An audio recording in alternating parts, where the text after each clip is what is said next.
News18 ಡಿಜಿಟಲ್ಗೆ ಸ್ವಾಗತ. ನಾನು ಕಾರ್ತಿಕ್. ರಾಜ್ಯದಲ್ಲಿ ಉಪಚುನಾವಣೆಯ ಪ್ರಚಾರಗಳು ನಡೀತಾ ಇದ್ದಾವೆ.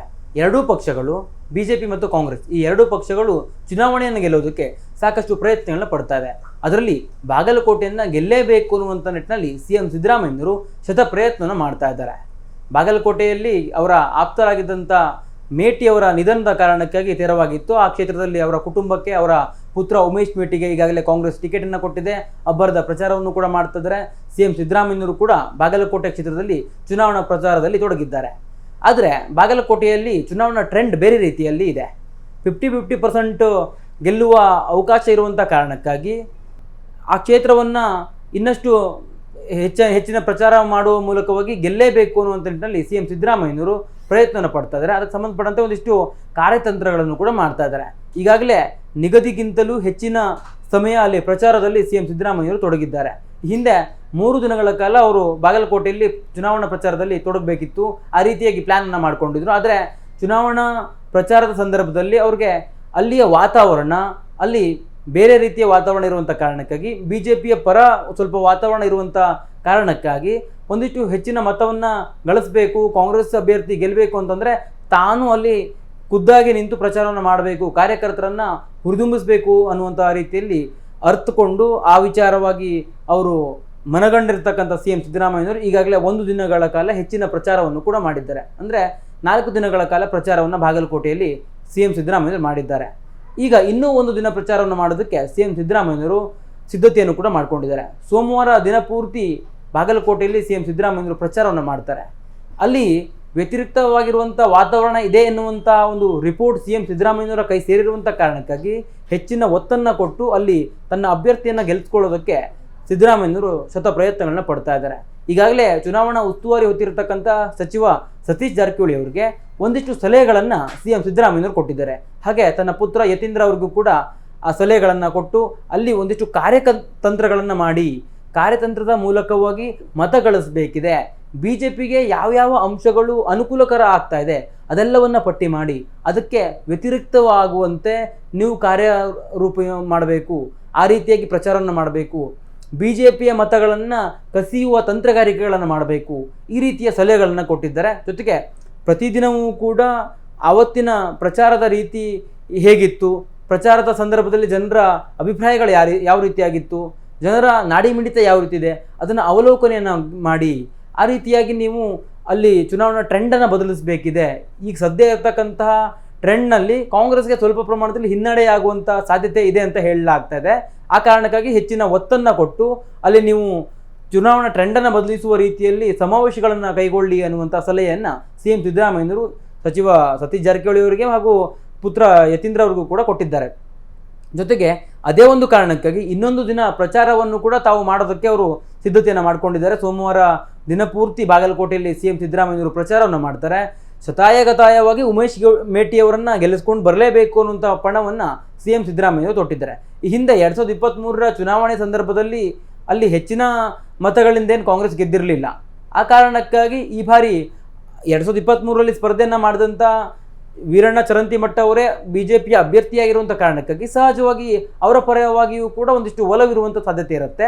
ಅದೆಲ್ಲವನ್ನು ಮೆಟ್ಟಿ ನಾವು ಗೆಲ್ಲಬೇಕು ಅನ್ನುವಂಥ ನಿಟ್ಟಿನಲ್ಲಿ ಸಿಎಂ ಸಿದ್ದರಾಮಯ್ಯರು ಯೋಚನೆಯನ್ನು ಮಾಡಿದ್ದಾರೆ. ಅದಕ್ಕೆ ಸಂಬಂಧಪಟ್ಟಂತೆ ಕಾರ್ಯಕರ್ತರ ಮೂಲಕವಾಗಿ ತಂತ್ರಗಾರಿಕೆಗಳನ್ನು ಮಾಡಬೇಕು, ಬೂತ್ ಮಟ್ಟದಲ್ಲಿ ನಮ್ಮ ಕಾರ್ಯಕರ್ತರು ಕೆಲಸವನ್ನು ಮಾಡಬೇಕು.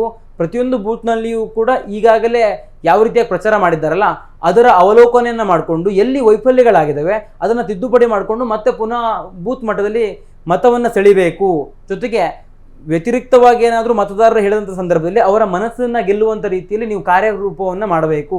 ಅಂದರೆ ಪ್ರತಿಯೊಂದು ಬೂತ್ ಮಟ್ಟದಲ್ಲಿಯೂ ಕೂಡ ನಮ್ಮ ಕಾರ್ಯಕರ್ತರು ಪ್ರಚಾರ ಮಾಡಿದಂಥ ಸಂದರ್ಭದಲ್ಲಿ ಅಲ್ಲೇನಾದರೂ ಅಭ್ಯರ್ಥಿಯ ವಿರೋಧವಾಗಿ ಅಥವಾ ಪಕ್ಷದ ಸರ್ಕಾರದ ವಿರೋಧವಾಗಿ ಮತದಾರರು ಹೇಳಿಕೆಯನ್ನು ಕೊಟ್ಟಂಥ ಸಂದರ್ಭದಲ್ಲಿ ಅವರಿಗೆ ಮನವೊಲಿಸುವಂಥ ಪ್ರಯತ್ನವನ್ನು ಬೂತ್ ಮಟ್ಟದಿಂದಲೂ ಕೂಡ ಮಾಡಬೇಕು ಅನ್ನುವಂಥ ಸಲಹೆಯನ್ನು ಸಿಎಂ ಸಿದ್ದರಾಮಯ್ಯರು ಕೊಟ್ಟಿದ್ದಾರೆ. ಈಗಾಗಲೇ ಬೂತ್ ಮಟ್ಟದಲ್ಲಿ ಬಿಜೆಪಿ ತಂತ್ರಗಾರಿಕೆಯನ್ನು ಮಾಡ್ತಾ ಇದೆ. ಈ ಕಾರಣಕ್ಕಾಗಿ ಕಾಂಗ್ರೆಸ್ ಕೂಡ ಬೂತ್ ಮಟ್ಟದಿಂದಲೇ ನಾವು ಚುನಾವಣಾ ತಂತ್ರಗಾರಿಕೆಯನ್ನು ಮಾಡಿದಂಥ ಸಂದರ್ಭದಲ್ಲಿ ನಾವು ಗೆಲ್ಲಬಹುದು ಅನ್ನುವಂಥ ಅಂದಾಜನ್ನು ಮಾಡಿಕೊಂಡಿದೆ. ಅದೇ ಒಂದು ಹಿನ್ನೆಲೆಯಲ್ಲಿ ಸಿಎಂ ಸಿದ್ದರಾಮಯ್ಯರು ಈಗಾಗಲೇ ಉಸ್ತುವಾರಿಯಾಗಿರುವಂಥ ಸತೀಶ್ ಜಾರಕಿಹೊಳಿ ಅವರಿಗೆ ಹಾಗೂ ಪುತ್ರ ಯತೀಂದ್ರ ಅವರಿಗೆ ಸಲಹೆಯನ್ನು ಕೊಟ್ಟಿದ್ದಾರೆ. ಜೊತೆಗೆ ಬೂತ್ ಮಟ್ಟದಲ್ಲಿ ಸರ್ಕಾರದ ಕಾರ್ಯಕ್ರಮಗಳನ್ನು ಕೂಡ ಪ್ರಚುರಪಡಿಸಬೇಕು. ಈ ಸಮಯಾವಕಾಶ ಬಹಳ ಕಡಿಮೆ ಇದೆ, ಆದರೂ ಕೂಡ ನೀವು ಬೂತ್ ಮಟ್ಟದಲ್ಲಿ ಕಾರ್ಯಕರ್ತರನ್ನ ತಲುಪಿ ಕಾರ್ಯಕರ್ತರ ಮೂಲಕವಾಗಿ ಮತದಾರರಿಗೆ ಒಂದಿಷ್ಟು ಸರ್ಕಾರದ ಕಾರ್ಯಕ್ರಮಗಳ ಬಗ್ಗೆ ಅಲ್ಲಿ ಅನುಕೂಲವಾಗಿ ಯಾವ ರೀತಿಯಾಗಿ ಸರ್ಕಾರದ ಕಾರ್ಯಕ್ರಮಗಳು ಜನರಿಗೆ ಅನುಕೂಲ ಆಗಿದೆ ಅನ್ನೋದನ್ನ ತಿಳಿಸಿ ಪಕ್ಷಕ್ಕಾಗಿ ಅಭ್ಯರ್ಥಿಗಾಗಿ ಓಟನ್ನು ಕೇಳಿ ಅನ್ನುವಂಥ ಒಂದು ಸಲಹೆಯನ್ನು ಕೊಟ್ಟಿದ್ದಾರೆ. ಜೊತೆಗೆ ಇತ್ತೀಚೆಗೆ ಯುದ್ಧದ ಪರಿಣಾಮದಿಂದಾಗಿ ಒಂದಿಷ್ಟು ಸಮಸ್ಯೆಗಳು ಉದ್ಭವಿಸಿದ್ದಾವಲ್ಲ, ಇದೆಲ್ಲದಕ್ಕೂ ಕೂಡ ಕೇಂದ್ರ ಸರ್ಕಾರ ಕಾರಣ, ಕೇಂದ್ರದ BJP ಸರ್ಕಾರ ಕಾರಣ ಅನ್ನುವಂಥ ರೀತಿಯಲ್ಲಿ ನೀವು ಜನರಿಗೆ ತಿಳಿ ಹೇಳಬೇಕು ಅನ್ನುವಂಥ ಸಲಹೆಯನ್ನು ಕೂಡ ಕೊಟ್ಟಿದ್ದಾರೆ. ಒಟ್ಟಾರೆಯಾಗಿ ಬಾಗಲಕೋಟೆಯನ್ನು ಗೆಲ್ಲೋದಕ್ಕೆ CM ಸಿದ್ದರಾಮಯ್ಯನವರು ಸಾಕಷ್ಟು ಪ್ರಯತ್ನಗಳನ್ನ ಪಡ್ತಾ ಇದ್ದಾರೆ. ಉಮೇಶ್ ಮೇಟಿ ಅವರಿಗೆ ಟಿಕೆಟನ್ನು ಕೊಡಿಸುವಲ್ಲಿಯೂ ಕೂಡ ಸಿದ್ದರಾಮಯ್ಯನವರ ಪಾತ್ರ ಬಹಳ ಮುಖ್ಯವಾಗಿತ್ತು. ಜೊತೆಗೆ ಮೇಟಿಯವರು ಸಿದ್ದರಾಮಯ್ಯನವರಿಗೆ ಸಾಕಷ್ಟು ಆಪ್ತರು, ಅಹಿಂದ ಮತವೂ ಕೂಡ ಬಾಗಲಕೋಟೆಯಲ್ಲಿ ಹೆಚ್ಚಿನ ಪ್ರಮಾಣದಲ್ಲಿದೆ. ಈ ಎಲ್ಲ ಕಾರಣಕ್ಕಾಗಿ ಬಾಗಲಕೋಟೆಯನ್ನು ಗೆಲ್ಲೋದಕ್ಕೆ CM ಸಿದ್ದರಾಮಯ್ಯನವರು ಶತಪ್ರಯತ್ನ ಪಡ್ತಿದ್ದಾರೆ. ಅಥವಾ BJPಯು ಕೂಡ ಕ್ಷೇತ್ರವನ್ನ ಮರಳಿ ಪಡೆಯೋದಕ್ಕೆ ಸಾಕಷ್ಟು ಪ್ರಯತ್ನಗಳ ಪಡ್ತಾ ಇದೆ. 2028ರ ಚುನಾವಣೆಗೆ ಇದು ದಿಕ್ಸೂಚಿಯ ಚುನಾವಣೆ ಅನ್ನುವಂಥ ರೀತಿಯಲ್ಲಿ ಮನಗಂಡಿರುವಂಥ BJP ಆ ಹಿನ್ನೆಲೆಯಲ್ಲಿ ಕೆಲಸವನ್ನು ಮಾಡ್ತಾ ಇದೆ. ಜೊತೆಗೆ BJP ಅಭ್ಯರ್ಥಿ ಪರವಾಗಿ ಯತ್ನಾಳ್ ಕೂಡ ಪಕ್ಷದಿಂದ ಉಚ್ಚಾಟನೆ ಆಗಿದ್ರು ಕೂಡ ಅವರು ಅಲ್ಲಿ ಮತಯಾಚನೆಯನ್ನ ಮಾಡಿದ್ದಾರೆ. ಈ ಎಲ್ಲವೂ ಕೂಡ BJPಗೆ ವರದಾನ ಆಗುವಂತಹ ವಾತಾವರಣ ಸೃಷ್ಟಿಯಾಗಿದೆ. ಇದೇ ಒಂದು ಕಾರಣಕ್ಕಾಗಿ ಕಾಂಗ್ರೆಸ್ ಕೂಡ ಈಗ ಎಚ್ಚೆತ್ತುಕೊಂಡು ಇನ್ನಷ್ಟು ಪ್ರಚಾರ ಕಾರ್ಯಗಳನ್ನು ಚುರುಕುಗೊಳಿಸುವಂಥ ಕೆಲಸವನ್ನು ಮಾಡ್ತಾ ಇದೆ. ಜೊತೆಗೆ ಜಮೀರ್ ಅಹಮದ್ ಅವರು ಕೇರಳದ ಚುನಾವಣೆಯ ಪ್ರಚಾರದಲ್ಲಿದ್ದಂಥವರು ಈಗಾಗಲೇ ದಾವಣಗೆರೆಯಲ್ಲಿ ಪ್ರಚಾರವನ್ನು ಕೂಡ ಮಾಡಿದ್ದಾರೆ. ಜೊತೆಗೆ ನಾಳೆ ಅವರು ಬಾಗಲಕೋಟೆಗೆ ತೆರಳುತ್ತಾರೆ. ಬಾಗಲಕೋಟೆಯಲ್ಲಿ ದಿನಪೂರ್ತಿ ಪ್ರಚಾರವನ್ನ ಜಮೀರ್ ಅಹಮದ್ ಅವರು ಮಾಡ್ತಾರೆ. ಅಲ್ಲೂ ಅಲ್ಪಸಂಖ್ಯಾತರ ಓಟ್ಗಳಿದ್ದಾವೆ. ಜೊತೆಗೆ ಅಹಿಂದ ಮತವನ್ನ ಸೆಳೆಯೋದಕ್ಕೋಸ್ಕರವಾಗಿ CM ಸಿದ್ದರಾಮಯ್ಯನವರು ಕೂಡ ಒಂದು ದಿನ ಹೆಚ್ಚಿನ ಕಾಲ ಅಲ್ಲೇ ವಾಸ್ತವ್ಯ ಇದ್ದು ಪ್ರಚಾರವನ್ನು ಕೂಡ ಮಾಡ್ಲಿಕ್ಕಿದ್ದಾರೆ. ನಾನು ಆಗಲೇ ಅದನ್ನು ಹೇಳ್ತಾ ಇದ್ದೆ. ಅಂದರೆ ಈ ಪರಿಯಾಗಿ ಕಾಂಗ್ರೆಸ್ ಬಾಗಲಕೋಟೆಯನ್ನು ಗೆಲ್ಲೇಬೇಕು ಅನ್ನೋ ನಿಟ್ಟಿನಲ್ಲಿ ಸಾಕಷ್ಟು ಪ್ರಯತ್ನಗಳನ್ನ ಪಡ್ತಾ ಇದೆ. ಈ ಒಂದು ಪ್ರಯತ್ನದಲ್ಲಿ ಯಾರು ಗೆಲ್ತಾರೆ, ಯಾರು ಈ ಒಂದು ಉಪಚುನಾವಣೆಯನ್ನು ಗೆಲ್ತಾರೆ ಅನ್ನೋದನ್ನು ಕಾದು ನೋಡಬೇಕು. ಮೇಟಿಯವರ ಪುತ್ರನಿಗೆ ಟಿಕೆಟ್ ಕೊಡಿಸಿರ್ತಕ್ಕಂಥ CM ಸಿದ್ದರಾಮಯ್ಯನವರು ತಾನೇ ಅಲ್ಲಿ ಸ್ಪರ್ಧೆ ಮಾಡಿದ್ದೇನೆ ಅನ್ನುವಂಥ ರೀತಿಯಲ್ಲಿ ಪ್ರಚಾರವನ್ನು ಮಾಡ್ತಾ ಇದ್ದಾರೆ. ಇದೆಲ್ಲವೂ ಕೂಡ ಕಾಂಗ್ರೆಸ್ಗೆ ಅನುಕೂಲ ಆಗತ್ತಾ? ಜೊತೆಗೆ ಸರ್ಕಾರಕ್ಕೂ ಕೂಡ ಈ ಒಂದು ಚುನಾವಣೆ ಕೈಗನ್ನಡಿ ಇದ್ದಂತೆ. ಸರ್ಕಾರ ಯಾವ ರೀತಿಯಾಗಿ ಕೆಲಸ ಮಾಡಿದೆ ಅನ್ನೋದನ್ನ ಮತದಾರರು ಒಂದು ಎಕ್ಸಾಮ್ನಲ್ಲಿ ಯಾವ ರೀತಿಯಾಗಿ ಅವ್ರಿಗೆ ಮಾರ್ಕ್ಸ್ ಬರುತ್ತೆ ಅನ್ನುವಂಥ ರೀತಿಯಲ್ಲಿ ಇರುತ್ತಲ್ಲ, ಅಂದರೆ ಮತದಾರರು ಕೊಡುವಂಥ ತೀರ್ಪು ಈ ಒಂದು ಸರ್ಕಾರಕ್ಕೆ ಪರೀಕ್ಷೆಯಲ್ಲಿ ಯಾವ ರೀತಿಯಾಗಿ ಮಾರ್ಕ್ಸ್ ಬಂದಿದೆ ಅನ್ನುವಂಥ ಒಂದು ರೀತಿಯಲ್ಲಿ ನೋಡ್ತಾರೆ ಜನರು ಕೂಡ, ರಾಜ್ಯದ ಜನ. ಉಪಚುನಾವಣೆಯು ಕೂಡ ಅದೇ ಒಂದು ಆಧಾರದ ಮೇಲೆ ನಡೆಯುತ್ತೆ.